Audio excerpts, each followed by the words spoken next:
Welcome to this tutorial in relation to embedding your YouTube video clips.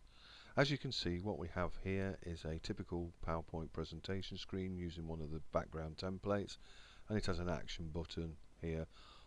Both of those topics are covered in previous tutorials, and we're just going to use this as a backdrop to be able to embed our YouTube video clip.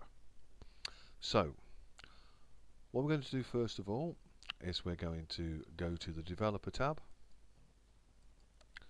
go to the Tools and the Controls, which allow you to insert those options, and it brings up the More control box, and we're going to slide it down under the S category. So once you get to S, you can start slowing down, and we're going to look for something called a shockwave object, shockwave flash object. When we find the shockwave flash object, we click on it and click OK. That has now brought up a set of crosshairs, and what we would then do is we would draw a box approximately the same size and shape as the video that we're going to import. Okay, that has now produced the player that we are going to use.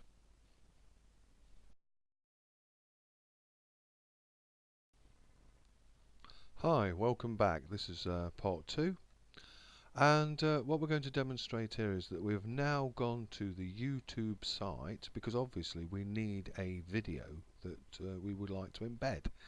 So you would have done this beforehand. You would have chose the right type of video to put in, and what's important here is that when we have chosen the right video, I can decide to choose any video that I would like, as it's okay.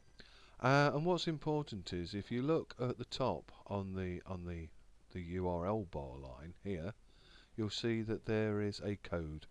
What we now need to do is, whichever video that we've chose, and if we look at that area up there, if I choose a different video clip, that coding has changed.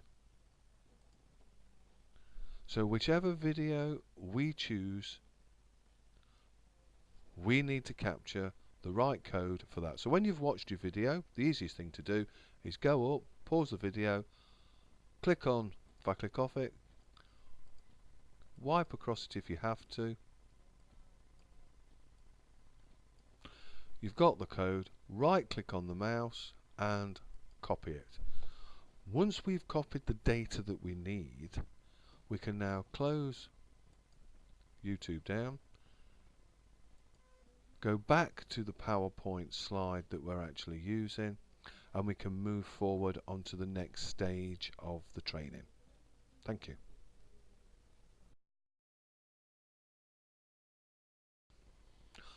Welcome back for the third and final section of this tutorial clip.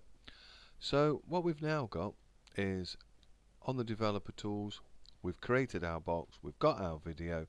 So now we go to the white box, right click in the center, and come down to properties. This brings up a large box. You may see that it is actually small, cut off down to here. What you need to do is drag it out so that you can see it more effectively. Okay, now there's 3 things we need to deal with. First of all, the most important one is that when we click on the movie part, which is our video, we paste in the URL link that we've just got from the YouTube site. We're going to deal with that later, but we've got it in and we won't forget it, so it's now sitting there. What we now need to look at are 2 completely different aspects.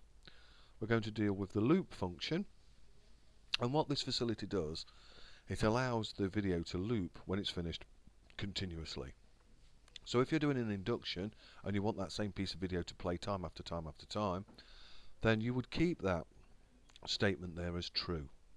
True means yes, false means no. So in this instance we're going to say false, we don't want it to loop. What we also want to look at is playing. Do we want it to play immediately when the slide comes on the screen. If you do, then leave that as true. If you don't, and what you want is to have the ability to control when it plays with the player, then click false. So we are no to playing it straight away, and no to having it loop.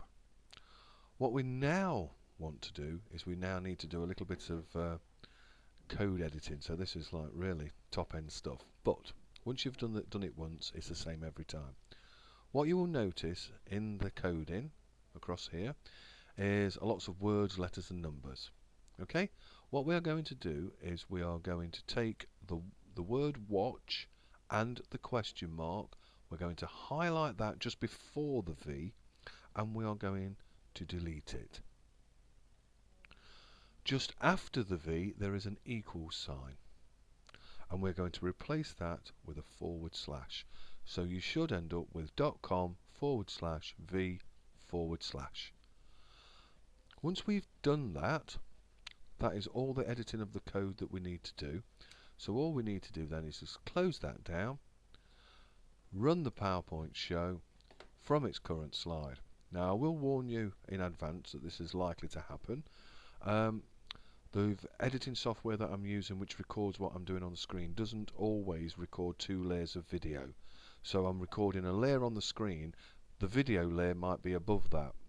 So I might see it playing whilst I'm watching it, but you might not. But I will give you an auditory comment to let you know that it is actually playing, and that when you do it, you will see it on your computer screen when you do it yourself. Okay? So I'm going to run it from the current slide. Oh, funny enough, it's there. I can actually see it, I think, this time. So we're going to press play.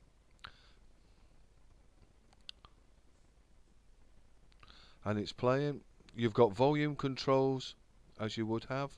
And you also have a resolution control, just in case you've actually chose one that's in high definition, which gives you more options. So you can see this is now embedded within the video window, which leaves all of this area free for me to do something else with. And if I end the show, you can see that this is in fact an object, so I could move it to the corner, and I could put some text and some questions underneath there. I could have it sitting down here in this corner out of the way, and I could put some text and some questions down here. The hyperlink button will still work if it wants to take me to any information that I've got. And it tidies it up nicely. So I hope you've enjoyed this presentation, and thank you very much.